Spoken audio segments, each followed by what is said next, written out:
దేవుడంటే ఎవరో తెలియని దేశాన్ని పరిపాలించే కృపను యోసేపుకు దేవుడు అనుగ్రహించాడు. నువ్వు కోల్పోతుంది చాలా తక్కువ, దేవుడిచ్చే ఆశీర్వాదం బహు గొప్పది. ఆ కోల్పోతున్నాను దానిలోనే దేవుడు నిన్ను సిద్ధపరుస్తున్నాడని నువ్వు ఎప్పుడు మర్చిపోకూడదు. కోల్పోయిన దాటి గురించి ఆలోచించొద్దు, అది చాలా నథింగ్ అండి. దేవుడిచ్చే ఆశీర్వాదం. యోసేపు కోల్పోయాడు.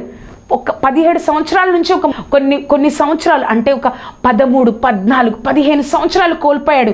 అక్కడి నుంచి 80 సంవత్సరాలు ఒక దేశాన్ని పరిపాలించే ఒక ప్రధానిగా అయ్యాడు. ఆ యొక్క యోసేపు తండ్రి దగ్గర ఉంటే ఐగుప్తుకి ప్రధాని అయ్యాడు వాడు. కోల్పోయిన వాటి గురించి ఆలోచించవద్దు, కానీ దేవుడిచ్చే బహుమానం గొప్పదని ముందుకు సాగిపో, నమ్మకం ఉంచు. దేవుడు తప్పక, మన దేవుడు మాటలు చెప్పే దేవుడు కాదు, కానీ ఆ ఆశీర్వాదాన్ని అనుభవింపజేసే గొప్ప దేవుడు.